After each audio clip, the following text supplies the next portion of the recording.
Good morning, good afternoon, good evening. Thank you for joining our webinar today. What's your daily dose to create more happy and engaged teams? My name is Eric Naberg, and I'm with Scrum.org, and I'd like to welcome Nagesh Sharma, one of our professional Scrum trainers, who's going to take you through this topic today. Before we get started, just a few housekeeping rules. Nagesh, next slide. A little bit about Scrum.org. Our focus is really on improving the profession of software delivery, helping organizations and helping individuals become professional, drive professional Scrum throughout their organizations as a way to better deliver software, at the end of the day, working products. Scrum Pulse, as this webinar is, it's a free webinar. There are many up on our website. Check it out at scrum.org/ScrumPulse. The videos are all up on YouTube as well, and our goal here is to help you improve. We're very much focused on our mission of improving that profession and helping you improve what you do by learning from the experts within our community. If you have questions, always feel free to tweet and check out and watch our Twitter feeds, as we're always announcing new sessions as well. Next slide. So some quick guidelines. Your microphones are muted. If you have questions, please go to the questions panel on the right side and enter your questions, and the guests will take them as we continue through. You can also tweet your questions at scrum.org, #ScrumPulse, either way, whichever is most convenient for you. Next slide. And with that, I will hand it over to Nagesh. Thank you, Eric. Thank you so much for the introduction. Good morning, good afternoon, good evening, depending upon where you are. So today we are going to, my name is Nagesh Sharma, and together we are going to explore what it takes to create a happy and an engaged team for a Scrum Master. And depending upon that, we would like to explore what is your daily dose for creating happy and engaged teams. So before we begin, I would like to see how many people believe what we believe. And I would like to ask, and you could answer this in your minds, that it's a calling and invitation to all the tribesmen who believe, all my tribesmen who believe that happy teams create happy results, right? And I believe that nobody would be on the call who would not believe that happy teams create happy results, because we all believe, and that is the reason because we are also exploring as Agilists. So the question, this is the million-dollar question, that as a Scrum Master, how can I create more happy and engaged teams?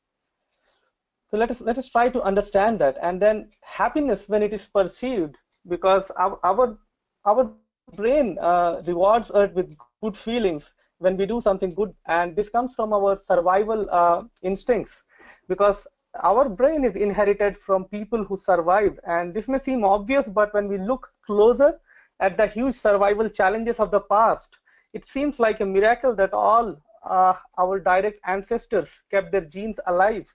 And consider an age where everything was a danger. There was a climate which was danger, and there were woolly mammoth and saber-tooth, everything was a danger. So what kept people together was the feeling of togetherness, their tribes, their safety. So all the feelings, they link back to our survival. And when we say the feelings and the happy feelings, these the feeling we call happiness come from 4 special chemicals which run in our brain, and they turn on the happiness. These are dopamine, serotonin, endorphin, and oxytocin. Each happy chemical triggers a different good feeling, and our brain is wired in such a way that it matches it with the past experience.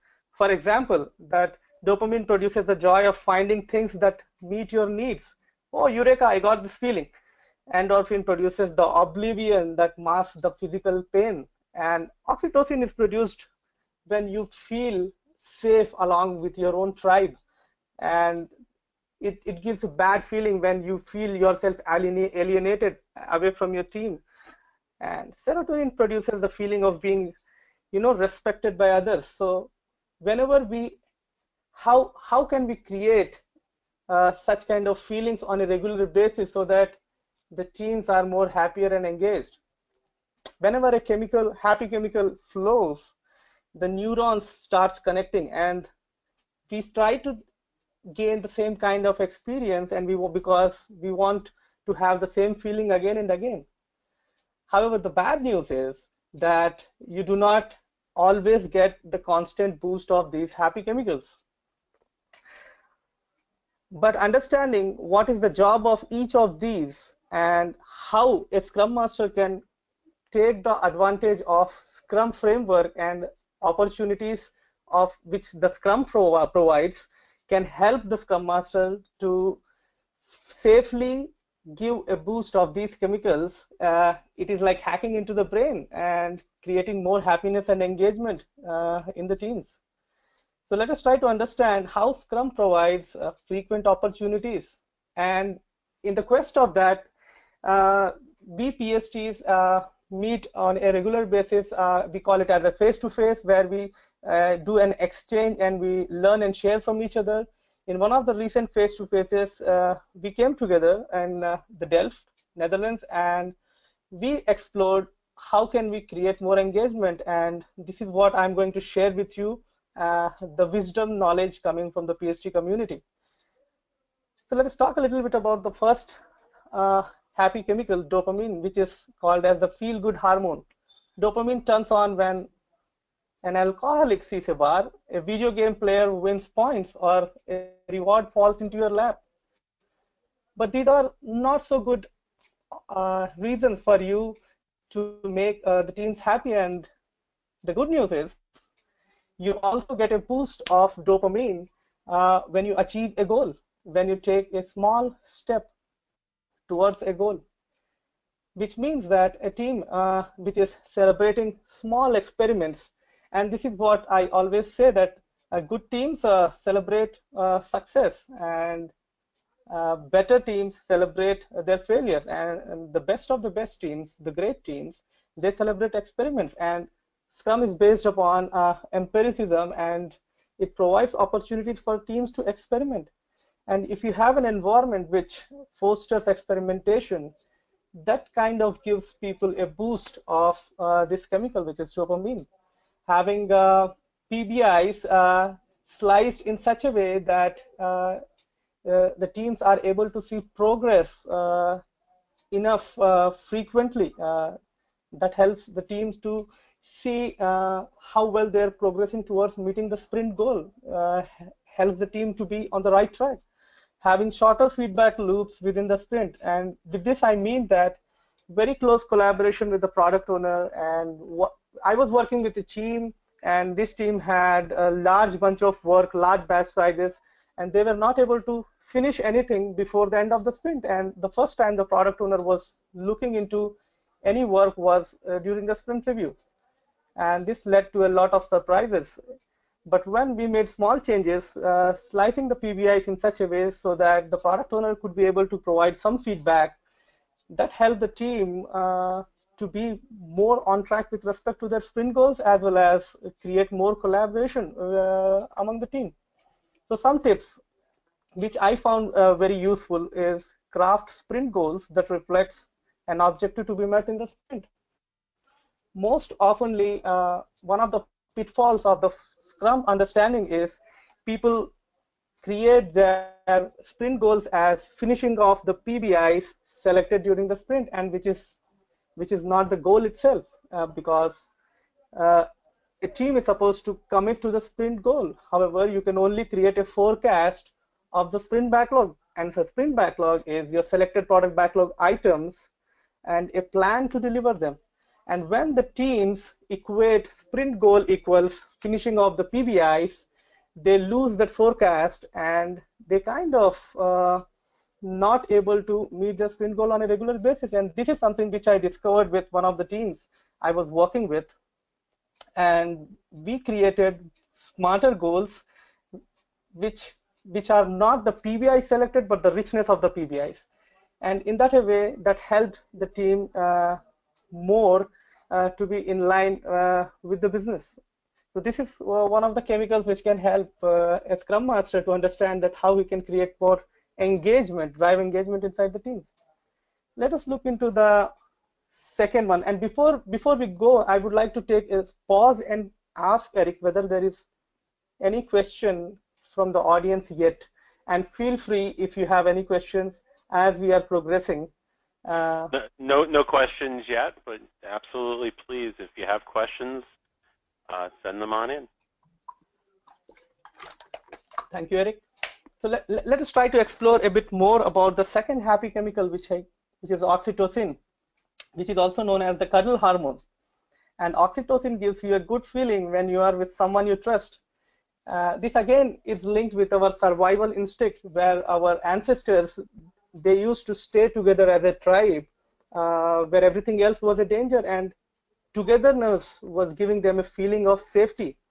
And whenever a person feels that getting away from the team, that gets equated in the brain and gives the same experience of the danger of getting away from the tribe, so that you are more closer to the danger when you are away from your tribe. So oxytocin, how do you this particular hormone is also responsible for creating trust and loyalty, which means that it is not necessary that somebody trusts you, then only you actually are able to get the boost of this. But if you trust someone, then also you get an oxytocin boost. A couple of useful tips is which we have tried: having a team commitment huddle at the end of the sprint planning. I was working with one of the teams in which the product owner was working in Israel, and the development team was in India, and they had a challenge of having the product owner and availability with the team. So that was one of the challenge, and that was kind of creating a lack of trust within the Scrum team. So we had an opportunity in which the product owner was able to make his presence in India once, and then we had created a team huddle in which the product owner and the development team literally touching hands each other, because if you touch hands for more than 5 seconds, then small bursts of oxytocin is released, which creates loyalty and trust among the people. That was one of the things which has helped. Another thing was the product owner started making himself available and saying that instead of teams asking questions to the product owner started saying that, hey, is there anything I can be of use? Do you think, I haven't heard anything from you since last working day. Do you think any PBI requires any clarity? Do you think I can be of any help? And this small act of creating a trust created a much better bond between the development team and the product owner. One of the other ways which helped us in creating more trust between the team was having the development team looking into the eyes of each other during the daily scrum. So how it has helped is when you look into the eyes of the people, it enables the flow of the mirror neurons. And these are the neurons which are also called as monkey say and monkey do, which means that, have you ever felt that you are watching a patriotic movie and suddenly you feel so patriotic? You feel like, oh my God, I should have been in defense. Or watching a comedy scene and you start feeling the laughter.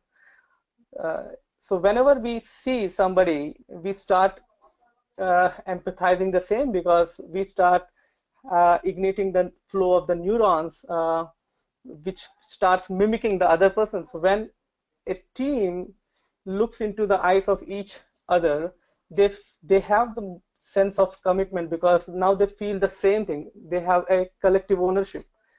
Couple of tips which has helped us create more trust and loyalty among the team. We move ahead to the third one, and which is serotonin. And this is a little controversial hormone, because this is a feel important hormone. if you look into the different mammals, for example, if the snake gives birth to lays an egg, and then immediately it starts hunting, and elephant's baby starts walking in order to drink milk, because that's how they are designed. But human beings are only helpless creatures because we are born helpless. We are not even able to lift our heads, and that is why we seek a lot of attention and lot of importance. And according to one of a study, it is seen that there are 40 million brains in our brain cells, which are wired and which actually get influenced because of the serotonin. And also it has been shown from many researchers that if people do not have the people who do not feel themselves important, they are the ones which are more prone to depressions.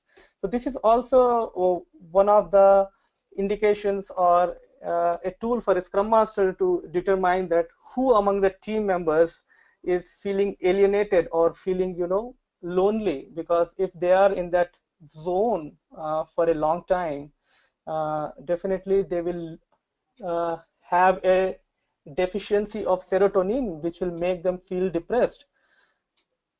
But if the way this particular hormone is also responsible for giving a boost to the egos of the people, but how safely a Scrum Master or a team member can leverage this, and by understanding. So expressing pride in what your team has done, that is something which gives a serotonin boost. If I would ask you that, what was your last words of appreciation which you have given to your team members or your peers, what would that be? And most often when I ask people, they say that uh, great work done, fantastic. I'm really proud of the work you have done. Fantastic job, great job, good work. And when we say this, the message which our brain perceives is, I am being valued because of the work. So the better work I do, the better recognition I'm going to get. And this kinds of promotes more of an individualism inside the brain.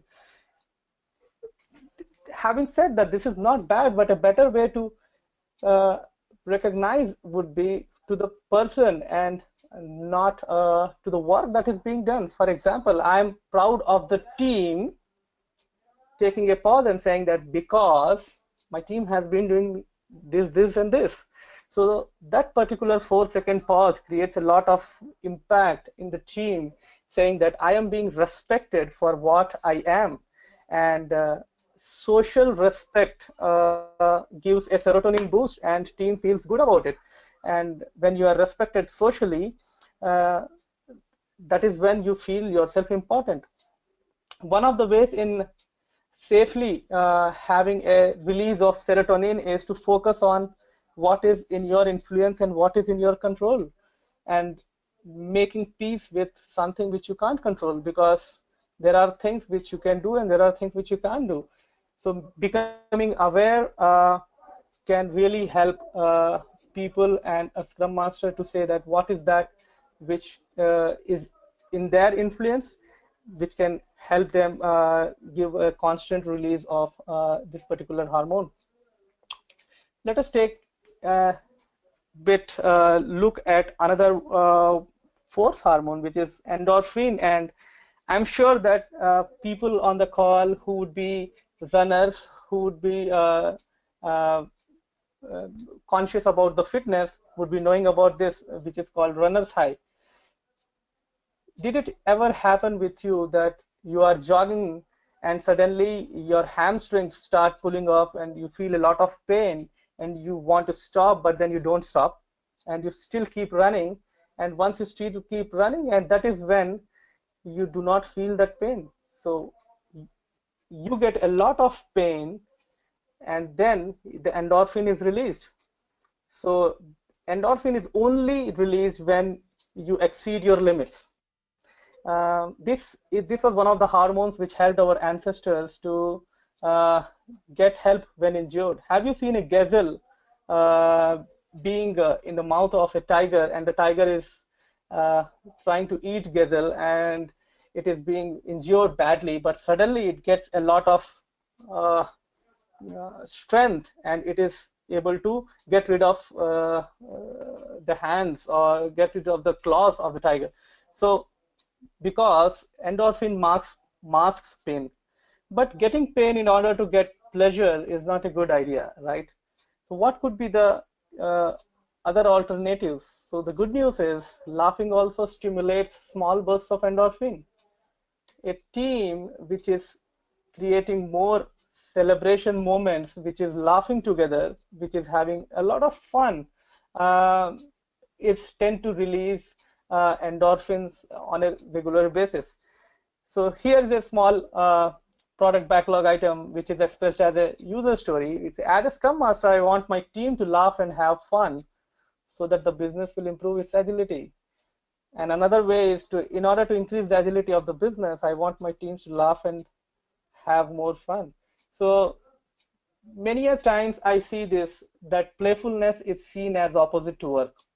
Unfortunately, with my experience, what I have which I have worked with many teams, I have found that playfulness is not opposite to work. I see my 4-year kid, and when he is playing with his toys, he is so much focused. He is so much committed, and his focus is towards creating value. And whenever I tend to hear such kind of things from people saying that we are going to have a team building activity, then I get a little surprised, because what we are saying is we are going to have a team building activity separately, but what we are doing on a day-to-day basis is not team building activity. For example, when teams are given a message from management saying that, oh God, guys, we are going to have a thank God it's Friday TGIF event, which means that we are not thanking God for all the rest of the days, which is Monday to Thursday. So indirectly, we are trying to give message to people saying that the work which we are doing is not fun enough. So we have to find fun or playfulness outside the work. So this is something which I would like to say is playfulness is not opposite to work. And as leaders and Scrum Masters, we should be able to communicate this message to people saying that what we are doing, we should be able to love that. And it is only possible when you have created an environment within which this can foster. With the good news comes the bad news. These 4 happy chemicals, dopamine, oxytocin, serotonin, and endorphin, they are like firefighters. For example, that means that there is a fire and they do their job and they go back. So it means that there are ups and downs, and which are natural. If so, they droop after some time. Example, dopamine droops once you get the reward, and until you set your sight on another reward. So do you remember when you got, say for example, an individual excellence award or a team award? First time, you would have been very much happy about it. Second time, a little less happy. Third time, and it becomes usual, and you do not get the same kind of feeling. Which means that our brain is wired in such a way that it needs, in order to get more pleasure, it has to attain to a better performance, I would say. For example, that so how do we create that? If you are able to I remember this something like when I first time went to the Netherlands, I was like, I thought that, oh my God, this is such a beautiful place. And I went in the autumn, and I saw a lot of cold temperature, but the other people were not feeling it so awesome, because for them it was so usual, the people who were residing there. So then I thought that, okay, maybe if I stay here for a long enough time, I would also not feel that awesomeness. Which means that we constantly need some challenging work in order for us to be in that flow state. Another example, oxytocin drops when you are separated from your tribe, because that inherently gives you a feeling of being separated, and your survival is at state. So how can we do that? Because most of our neural pathways are created before the age of 8, and we constantly map our newer experience with our prior experiences, and we see that if it is better, then pleasure; if it is less, then it is pain. Our neurons connects, and it is like an electricity in your brain which flows like water in the storm, and it follows the shortest possible path which has got the least resistance. And building new pathways is not an easy work, but it takes a lot of effort to activate a new pathway.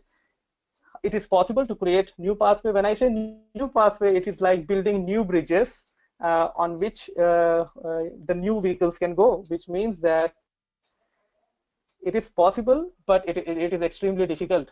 So how do you do that? It is also seen that, as per study, if you are wanting to develop a new habit, then it is quite possible to achieve that if you are able to continue that without fail for 45 days. If you repeat your pattern without failure, then it starts giving you a feeling like it's your second nature. So here is my small tip or hint for building those new pathways. Embracing Scrum values to drive more engagement. Uh, Creating an environment in which people feel respected, and people feel respected for not only for the job they do, people feel respected for what they are. An environment which fosters courage, and courage is not only about the work. Courage is also about not being defensive. For example, somebody gives a critical feedback, not becoming defensive about that. Courage is also about that. And focus on working as a team, focus upon creating a value, focus upon uh, a sense of having a team and a collective ownership. Openness to change the direction, openness that, yeah, I may be wrong.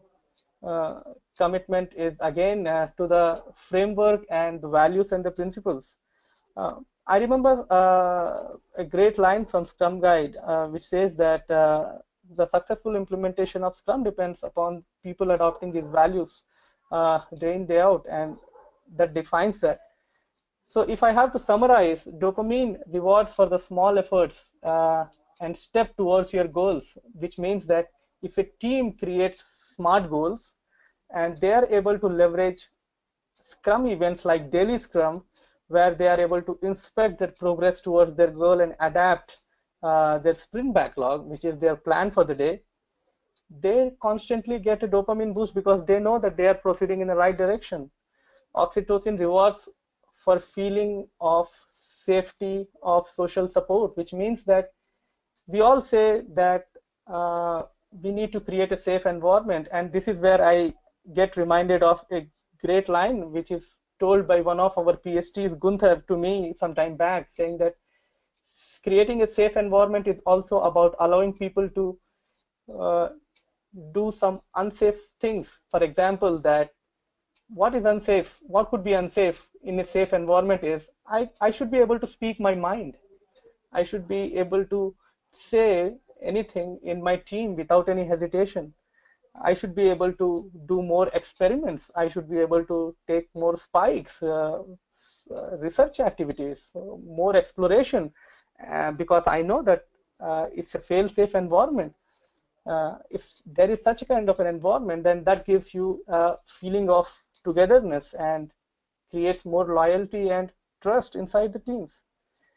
And of course, when people feel respected socially, they get a constant serotonin boost. A team which is able to constantly work towards continuous improvement, I would say, and constantly able to remove bottlenecks. And in order to do that, they need to sometimes exceed their limits because they are always looking for new improvements, new opportunities, and that helps them at the same time, having fun and playfulness creates small bursts of endorphin.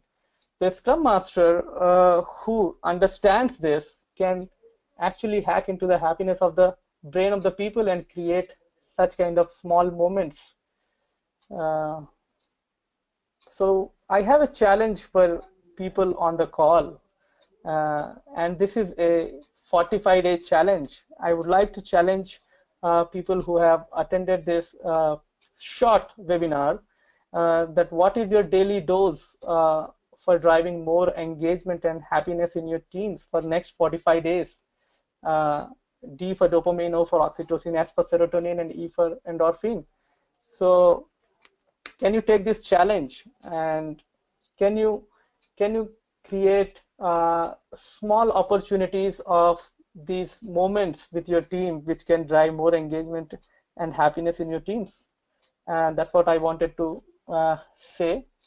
And I would like to give thanks and credits to the people who have been without whom this presentation would have not been possible, especially the book Habits of a Happy Brain, because I'm also pursuing my PhD in psychology, and I'm quite moved by Loretta Graziano, who has written this book. And many thanks to PhD community and Steve, who has helped me in getting deeper insights and connected with the Scrum framework. And with this, I am open for all the questions.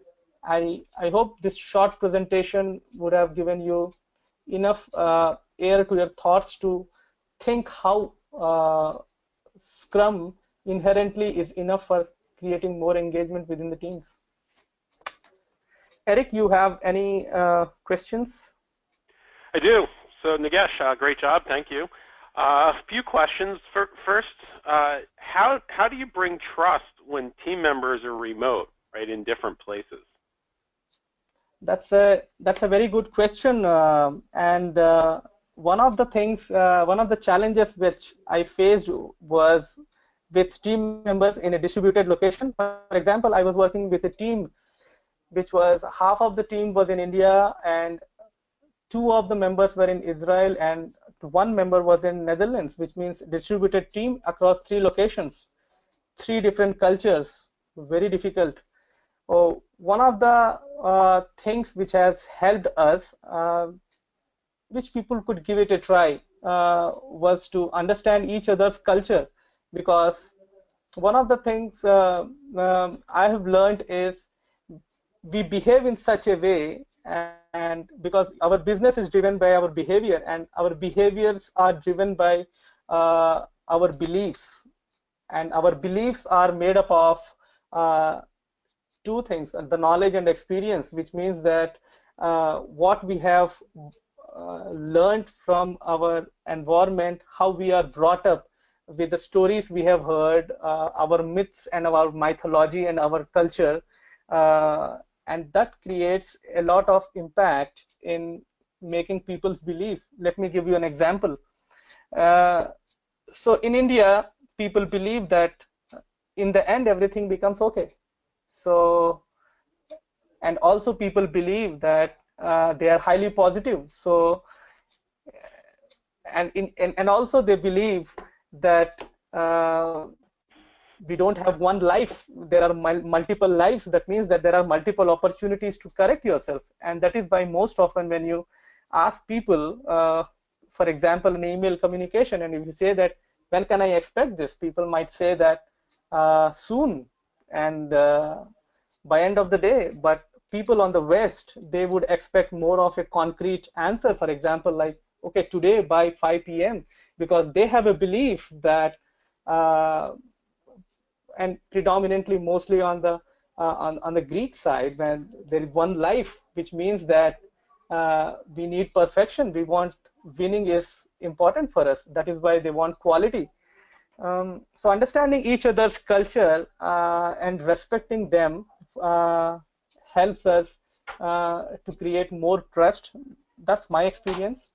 And one of the other tools which I have leveraged in creating trust is creating personal maps And personal maps is one of the management 3.0 tools which I have used with the distributed Scrum teams, where we try to explore people, their belief, their experience, a little bit about themselves and what they are good at, what they are not, and share it, distribute it among themselves, and at least make sure that they meet once in 2 quarters. Face-to-face communication is by far the most effective communication, and if you at least meet people face-to-face once, that helps create more trust. I hope I was able to little bit answer the question, Eric. So we have some more questions as well, and please keep asking if you have questions. But we have one. This is a little bit of a long one, Nagesh. Excuse me. How do you manage individual rewards in Scrum teams? We've tried kudos boards where the team is encouraged to appreciate each other, and the highest recipients of kudos are rewarded. Members in good behavior are appreciated publicly during stand-ups and retros. Hopefully it's not during stand-ups, but during daily scrums, because there's no stand-up in Scrum, and you're not required to stand up. Additionally, we celebrate team success at 3 levels: sprint, quarterly release to market, and an annual event. But some team members really want individual awards, and it's impossible to make everybody happy, of course. So what are some of the things that you do? Should we get rid of individual awards? What other ideas might you have?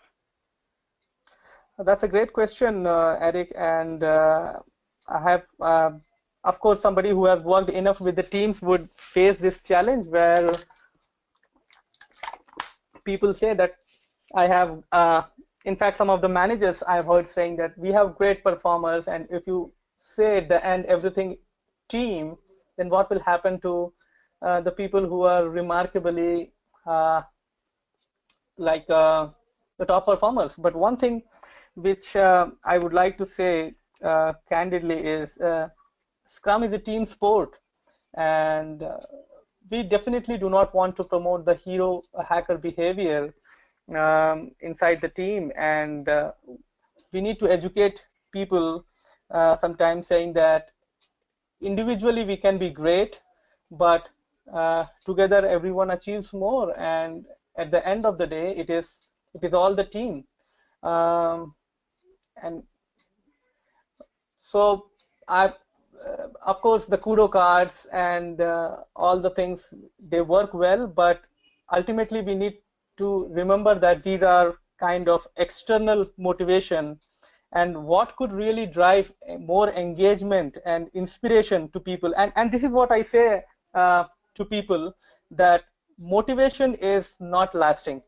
It is because the moment you do not have the motive, your motivation is gone. But inspiration comes from inspirit, and that is lasting. And inspiration comes with intrinsic feeling, which is I should be able to best accomplish my work. That means I should be able to have the autonomy.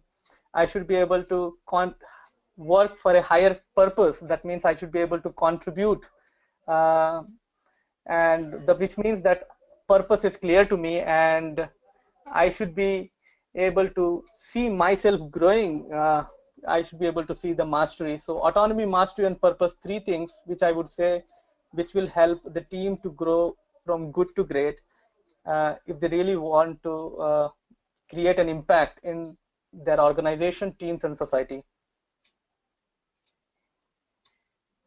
Thanks, Nagesh. So do you have any resources about personal maps that maybe you can suggest where people can learn more? Absolutely. I can.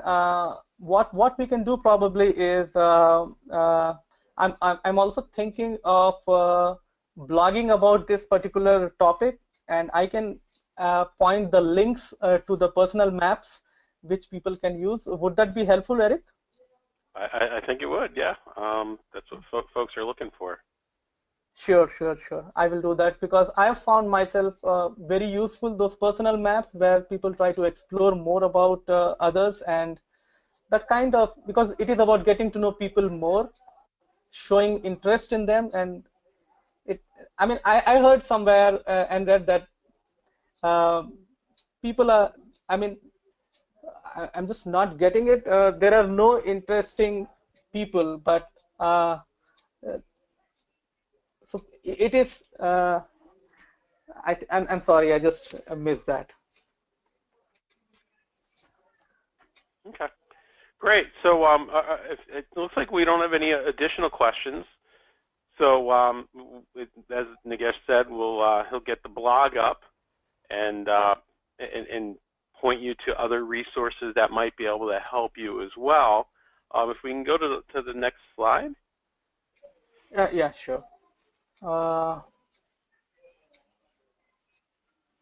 Great. So Nagesh is able to help as well. So he teaches training classes in India if you're interested, but we also have about 100 now of over 180 trainers like Nagesh around the world teaching our different training courses. Scrum Foundations, kind of an introduction to Scrum, professional Scrum Master, developer for the development team. How do you scale Scrum using Nexus, and then professional Scrum product owner.